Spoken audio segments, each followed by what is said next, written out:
awit ko'y ikaw. Ikaw ang sinisigaw dahil nabihag mo ang pusong akrong may dugong bughaw. Sa labi ko lumilitaw ang ninanais matanaw, kasi ikaw lang ang siyang buhay na aming tinatanglaw. Ikaw lang ang inspirasyon kung ba't nagsusulat ngayon, at natatangi ko na yaman bigay ng Panginoon. Kahit saan man magpunta pangalan mo dinadala. Kung ikaw man ay naging sisko, ikaw na sinisinta. Sa mga araw na lumuha, galit na biglang umupa. Bawat pasok ng unos sa puso ko, ikaw nagpatila. Alam ko di mo na tinuro ang pagiging masama. Ang ipagtanggol kita hindi naman sinasadya, at wala akong pake sa sasabihin ng iba. Basta't alam ko at alam mo na minamahal kita, pagkat ikaw ang nagbigay, ikaw ang siyang taglay, ikaw ang kapatiran ko hanggang sa mamatay.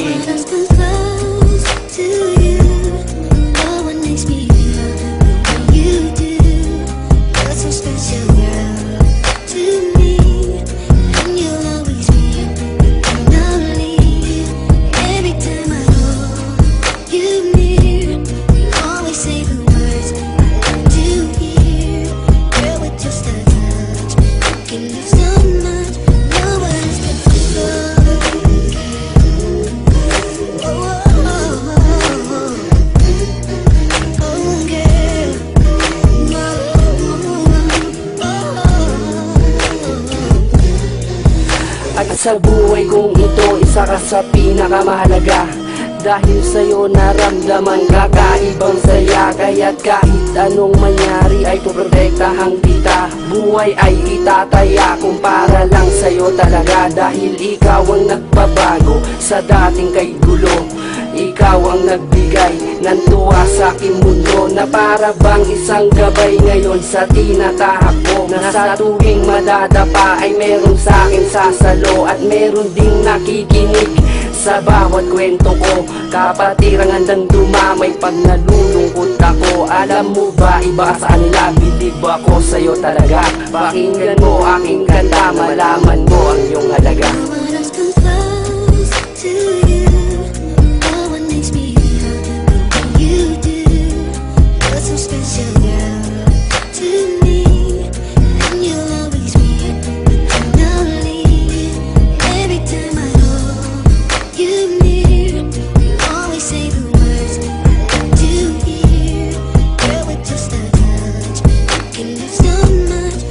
Nakakamiss naman kasi ang mga halakhakan, ang sigawan at kamayan sa pinupuntahan. Di man ganun kalawak ang nasa sakupan, ito ang alpakaparo, sigaw mo na pangalan. Hanggang sa aking pagtanda, umabot man ng kay tagal. Kahit kunin na ng may kapal, mananatili kang mahal. Dahil ikaw ang kapatiran kung nagmistulang gabay. Ikaw rin ang nagbigay ng karangalan kung taglay. Kaya't pinapangako ko at magpakailanman, mananatili ka sa puso ko't hindi mahihimlay. Nung mga araw na sa dahon tayo brad nagsisikain, at pag may nagustuhan isa-isang nagsisiamin. Pinaliwanag sa magulang ang bawat hadikain, ang respeto matupad at inyong mga mithiin. Heto na nga pala ang mga oras na kay tagal ko nang hiling, ang pasasalamat namin kahit sa konting narating.